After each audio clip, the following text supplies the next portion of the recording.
Working Cows Podcast, Episode 55. Welcome to the podcast that gives producers a platform to discuss and share paradigm-challenging practices. Practices that have increased the effectiveness of their operation and the joy that their families have received from this lifestyle.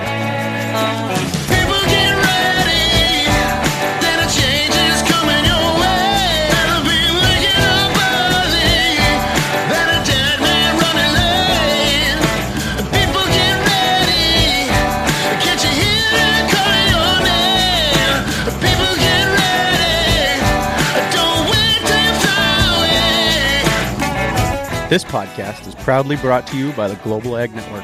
Howdy, everybody. It's Clay Connery, host of the Working Cows Podcast. Been through a year of podcasting now, and we are facing some interesting times in the ranching industry. Half of all ranchers are over 55 years old, and the number of beginning ranchers replacing them has fallen by 30% since 1987. Beginning ranchers now make up only 10% of the entire population of all the ranchers in the United States. Beginning ranchers face a lot of challenges that make it difficult for them to start out in a way that sets them up for success. There are cash flow issues. There are issues of facilities and equipment and different things like that that make it hard for ranchers who want to start out to get that start that's going to set them up for success. And so as I've gone through this year of podcasting and talking to different industry leaders and people who are thinking about these things and people who are making decisions on a day-to-day basis that will set their business up for success or failure and the pressure that comes along with that, I've taken some things to heart that I hope can set up the next generation for success if they would implement those practices. And that's really what the Working Cows Podcast is all about. As I've gone on this journey over the last year, I've come to realize that there are many people out there who are in a similar situation to me, looking for a way into the industry, looking for a way to get started in the industry, looking for a way to get into the industry in a way that's going to allow them to succeed rather than trudge along and struggle. And so I think that there are some things that we can do, and it really lines up nicely with the ethos of the Working Cows Podcast. What is the Working Cows Podcast all about? Why do we exist? And we say, that we exist to provide a platform for producers to share paradigm-challenging content. And, I'm not here to tell you what to think. I'm just here to give you something to think about as you seek to manage your ranch business more successfully. But really, there's an ethos that runs through everything that we produce, that shapes everything that I say, everything that I think, all the people that I talk to and talk about. And it lines up nicely with what I think is going to take for ranchers in this generation to get started out. And so what is it that we can do? How do we change this statistic about the age of ranchers and the number of starting ranchers being less than 10% of all ranchers in the country? I think that we do it by upping the profitability that is happening industry-wide, that we increase the profitability that these people are have access to and have the ability to grab onto. And that's why we produce paradigm-challenging content on a week-by-week basis, because each one of those paradigms that we challenge will help with the profitability, or that's the goal at least, that it would help with the profitability of the ranch business, of the individual who is taking those practices and implementing them on their ranch business. I think the first thing that we need to do as we seek to up the profitability of our ranch businesses is that we need to make our cows work for us. That's the first play on words that is the title of this podcast, the Working Cows Podcast, is that we take our cows and we put them to work for us. So many people for so long in this industry have been working for their cows. They have been doing things, as so many of the guests of the Working Cows Podcast have said, they've been doing things to prop up that cow. They've been doing things things to give that cow a crutch. They've been doing things to help that cow thrive in an environment that she is not adapted to. And so if we can start to take away those crutches, if we can start to find the animals in our herd that are adapted to our environment, and we start to allow them to thrive and to succeed on their own with fewer and fewer inputs all the time, and to prove to us that they deserve to be a part of our operation, then they are going to continue in our herd, and their genetics are going to be the ones that we continue to select as people or as animals that we want to continue to be part of our herd, and animals that we want to continue to influence the trajectory of our herd, because they've proven that in our environment with little to no inputs, they are capable of surviving. They are capable of continuing to reproduce and produce offspring that are also capable of reproducing with little to no inputs. How do we do that? How do we go about finding those animals? Well, over and over again, I've heard people say it. This slow process of weaning them off of the inputs, and the slow process of moving to a new calving season. Oftentimes, I've heard people say, "I wish I would have done it faster. I wish I wouldn't have taken so long. I wish I wouldn't have done it." Now, if there's a drastic change that needs to take place in the herd, there are some things to think about, like how much is this herd worth today if I was to take it and sell it at the sale barn? Say you're going to change your calving season date, and you've got a calving season that everybody else in your area wants. How much is that herd worth if you're going to take it and sell it at the sale barn? And then, how much would this herd be worth if I moved my calving season, say, from March to May? If I moved my calving season from March to May, or March and April to May and June, how much would that herd be worth as a May and June calving herd? It might be less, right? So maybe there's an opportunity to increase cash flow by taking this March and April calving herd and selling it and buying back new May and June calving cows. And I've heard it over and over again from people who are very surprising to hear say it, seed stock guys, people who say, you know what, that these genetics, we can tweak them a lot faster than we used to be able to. We can find the cows that are going to perform in our environment a lot faster than we used to be able to.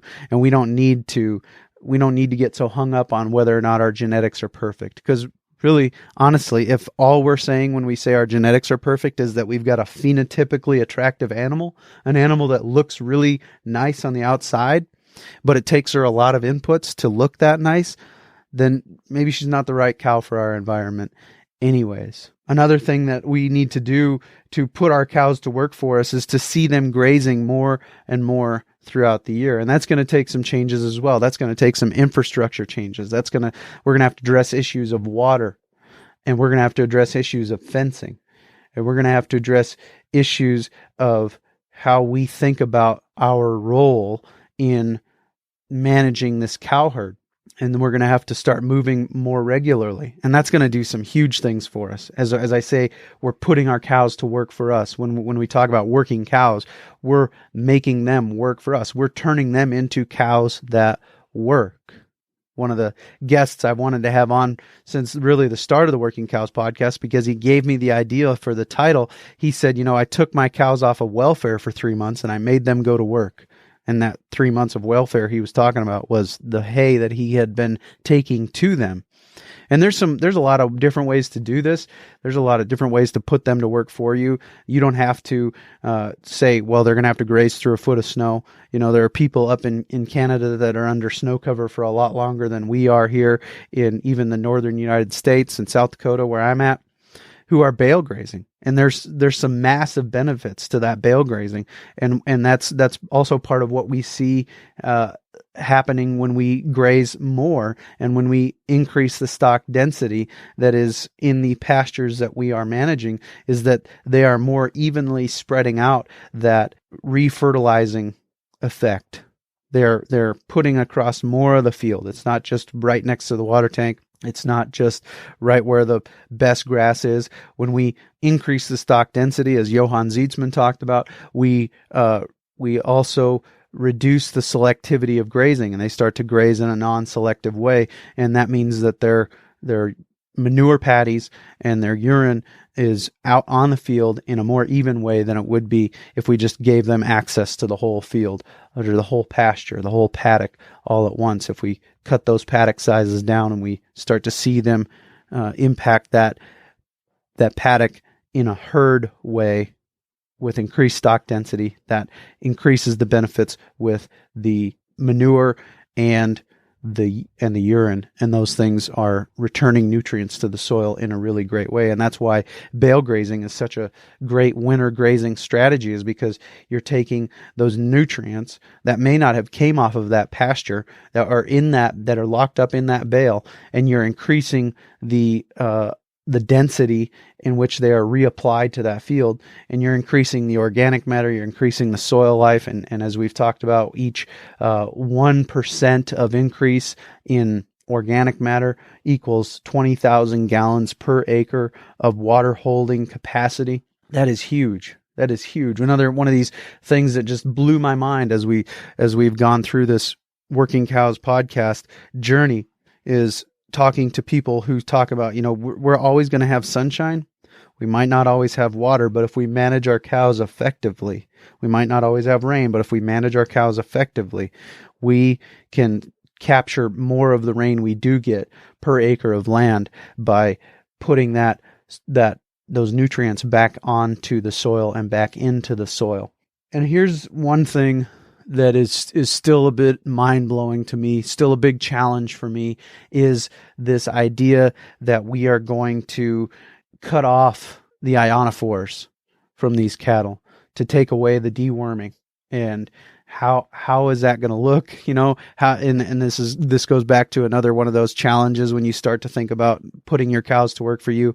What are the neighbors going to think when they drive by and they see a cow that is not in good shape because she is dealing with parasites, And I think compassion in that instance is treating that cow and selling her, not trying to force her to survive in a system that she can't survive in, but sell her, and somebody else can deal with her, and they can use the ionophores and those things. But that idea that ionophores turn those patties, those manure patties, from a resource into a liability is a huge challenge, and something that I think that we're going to have to continue to deal with. And I'm not sure that we can just rip that Band-Aid off. I'm not sure we can just make that calving season, or we can just make that change right away, or what that would look like, what that will cause, the different dominoes that will fall farther down the line as we look at this in a systems approach. What else is going to be affected when we start to take away these antibiotics and ionophores, and we start to try and turn those cow patties from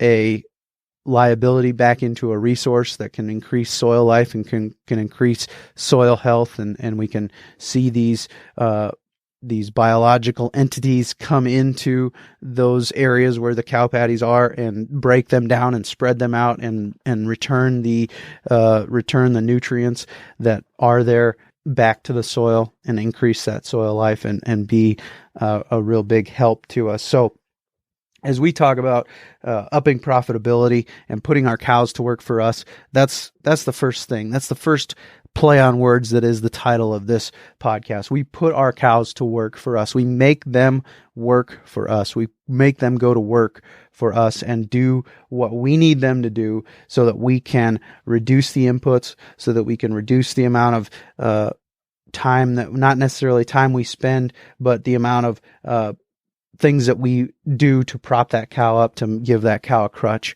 And I think that if we can, as we take those things away, we'll find those cows that are fit to our environment and able to succeed in our environment and able to thrive in our environment. The next thing that we want to talk about as we talk about working cows, and the second play on words that is the title of this podcast, Working Cows, is that we want to work with them. We don't want to work against them. We don't want to, when we go out to work our cows, we don't want to employ force and fear. And as Dylan Biggs said, we don't want to employ force and fear. We want to be patient. We want to let them think about what it is we're asking them to do, and to figure out how they can go about accomplishing what it is we're asking them to do. And this is honestly something I'm still learning. And I think it has as much to do with patience as it does anything, that we just have to be willing to wait and allow them to figure it out, rather than pushing harder and harder and harder until they do what we want them to do.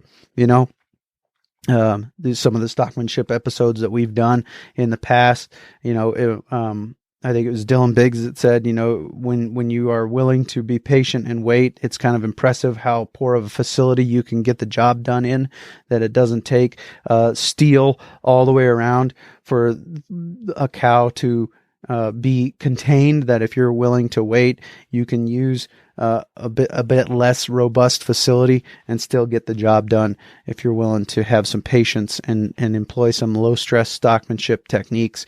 But if we're gonna talk about working cows, that is also something that we need to think about, is how are we able to get this job done safely?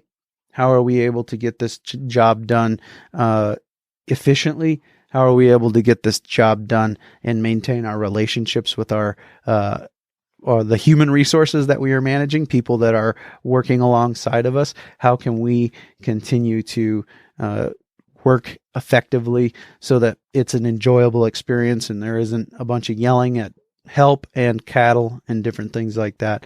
Working slowly, silently, maybe even, as I've looked at different people who are doing a good job of this, and listened to different thinkers who are thinking a few steps ahead of where I'm at this point in my journey of learning to be a better stockman. I hear a lot of them talking about working quietly, not even making any noise, and that sometimes if you're working quietly as a stockman, the stock will work quietly too. That, you know, there's no talking by the people doing the stockmanship, and there's no talking, there's no mooing or vocalization from the stock themselves, because they're relaxed and they have their heads down. You know, that's such a good, I've seen that happen.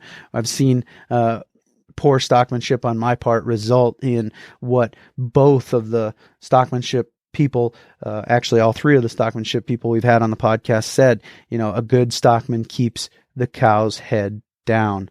And whether that's they're got their head down and they're grazing in a migratory fashion, as Bob Kinford said, or whether they are, if they've got their head down because they're relaxed, as both Kurt Pate and Dylan Biggs said, you know, we want to be good stockmen, and good stockmen keep the livestock's head down.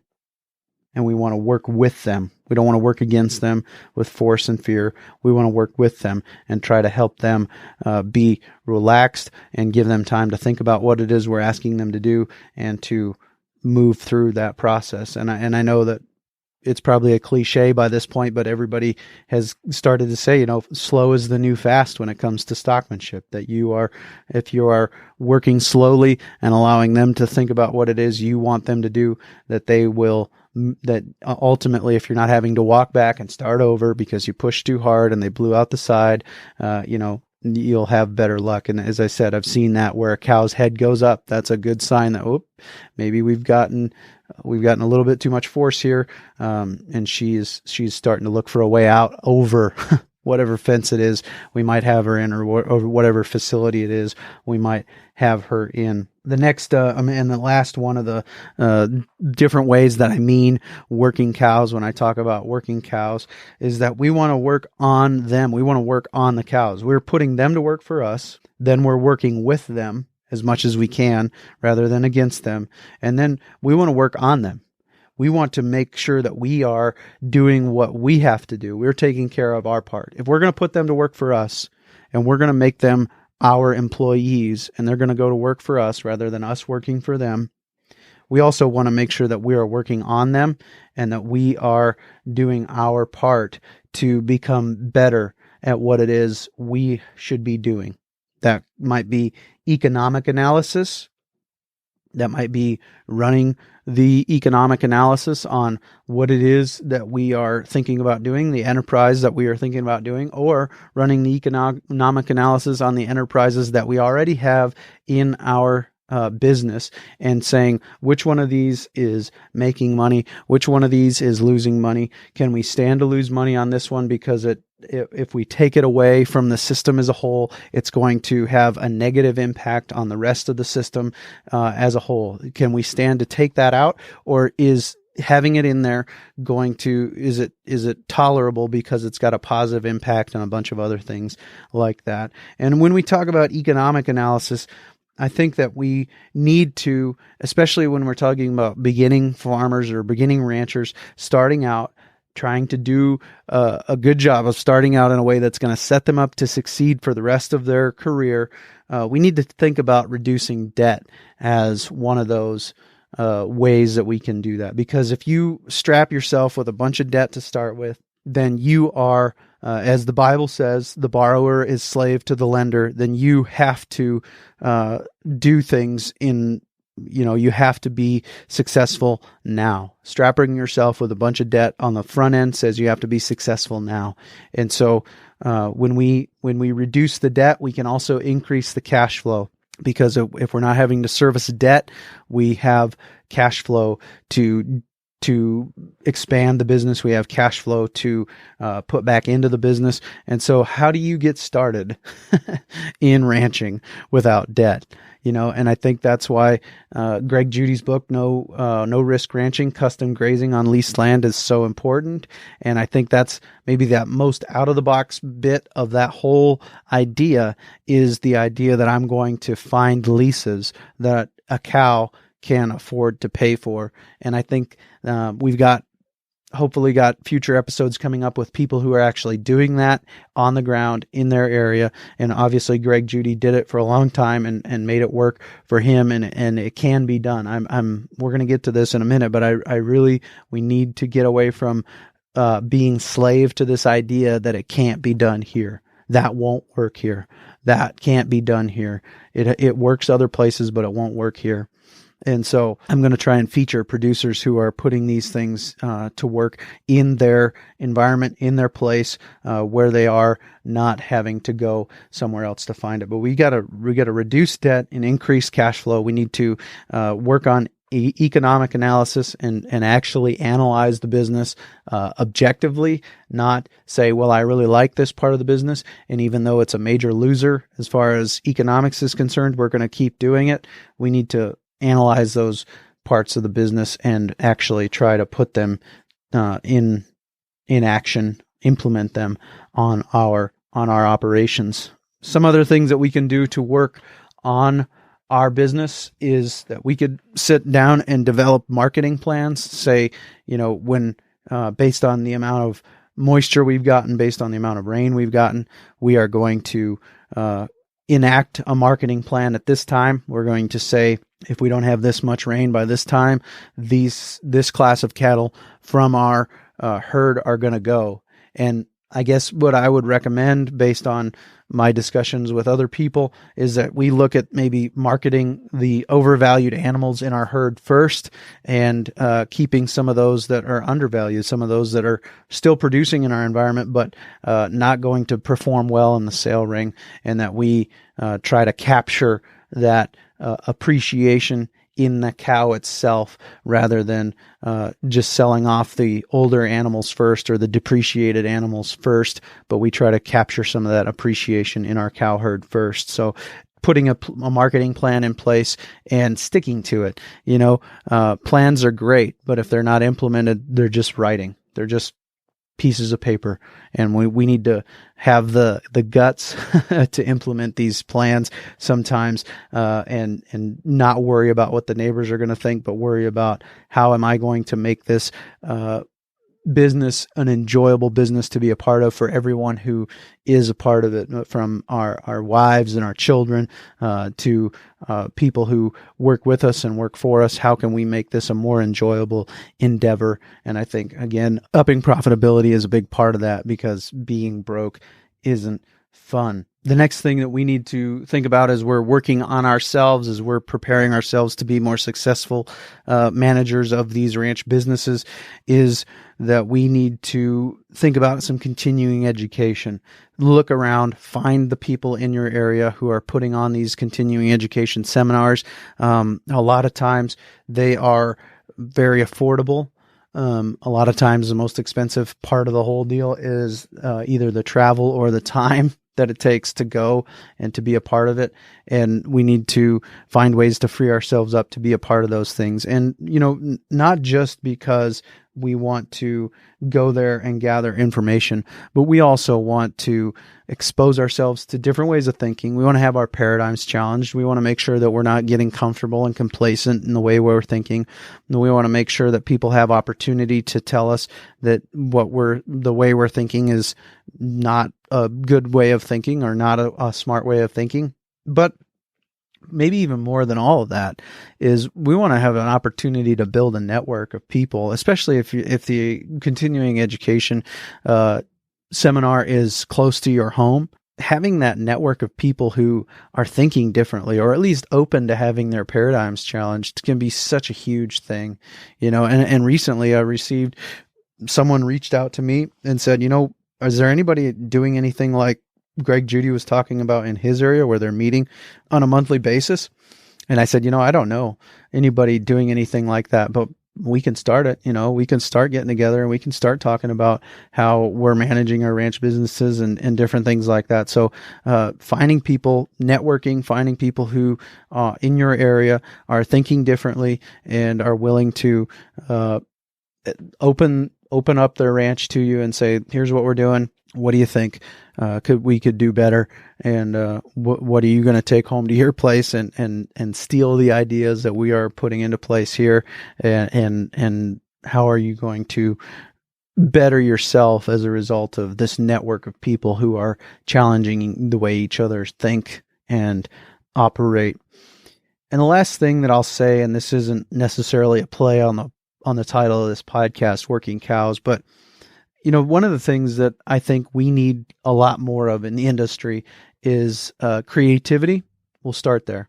Creativity. We need a lot more creativity in the industry. And when I talk to people like Joel Salatin and Steve Kenyon, and I look at their operations, they don't have brand new shiny things that are doing the work that they need done on their place. What they have are minds that think way outside the box about how they can solve a problem. And what epitomizes that for me is Joel Salatin talking about the shade that they take around, and they put it in places where they need to increase the herd impact. They need to up the soil life. They need to break off the top of that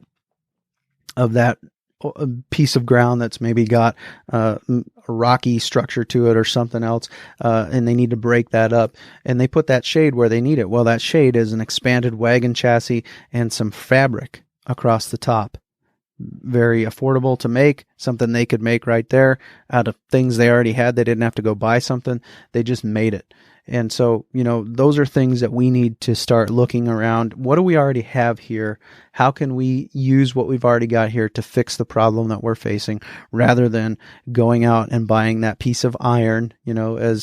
As Wally Olson said, every piece of iron you put on that cow's back, she's got to carry it. That calf has got to service that debt. That calf has got to service that. How do we go about finding things that we've already got that can maybe be a solution to the problem, and some creativity and some ingenuity? Another thing, Steve Kenyon recently posted another picture of his solar rock picker, which is actually a mobile watering trough that he has taken from mostly parts of what he had there, probably other than the solar panel, or all things he had sitting around there. And he just posted another video to Facebook. I'll embed it in the show notes page, workingcows.net/55, of a new tweak that he made to that to keep the valve open so that it doesn't freeze, so that he can continue to use it longer through the winter and have access to water there. And so just some creativity that I think is just sit down and think. Creativity, or I think it was Picasso said, inspiration strikes when I'm working. Like, creativity isn't just, some people aren't just more creative than others necessarily. There is some giftedness, there is some God made me this way, but creativity is something that comes through sweat, working hard, thinking hard, saying, this is the problem, these are the things I've got. My personality is, I go on a walk and I look at the things that I've got laying around and I say, what could I use? How could I use that to fix the problem that I'm facing right now, rather than going and buying something new from the store that is expensive and that is maybe not the perfect solution to the problem. It just looks like it'll fit. And we just need to think creatively. And the other thing that I think is necessary as we start to really challenge some industry paradigms is positivity. We need to be positive about the opportunities that are before us, and rather than thinking negatively and thinking this won't work here, this can't be done here.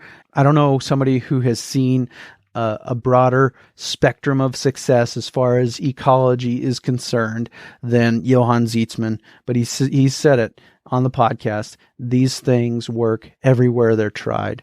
And he's seen it work in desert regions. He's seen it work in the tropical regions. He's seen it work in the northern United States and into Canada, where there's snow and other challenges. So we just have to be positive about the fact that we can try this and we can accomplish it and we can do something different. We can do something out of the box. We have to be willing to say, I'm willing to have the neighbors think I'm crazy, and do something different, do something out of the box, think differently about the challenges that are facing us. And so those are some of the things that we need to be willing to just say, you know what?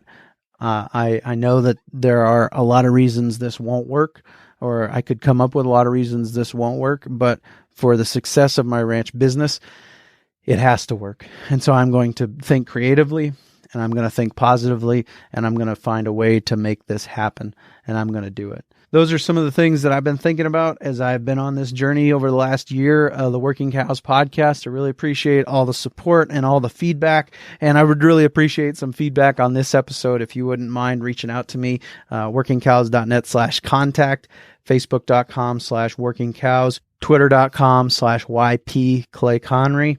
Reach out to me any of those places, and get in touch and just let me know what you're thinking about this episode. What is it? How has it challenged you? Am I crazy? Am I out of my gourd? Do you want to, whatever you want to tell me? Just give me some feedback, and let's hear from you about this episode and some of your thoughts regarding this topic of finding ways into the industry and finding ways to put your cows to work for you, and finding ways to work with your cows rather than against them, and finding ways to work on yourself as a manager of assets and resources through continuing education and those types of things. We're kind of in that place where I've got a few different directions we could go with the Working Cows podcast, but I don't have another episode recorded just yet. As of the recording of this episode, I don't have another episode recorded just yet, but I promise we'll be back next week with another episode of the Working Cows podcast, episode 56 of the Working Cows podcast, coming out next week. Thanks for all your support over the last year, and I look forward to another great year of paradigm challenging content on the Working Cows podcast.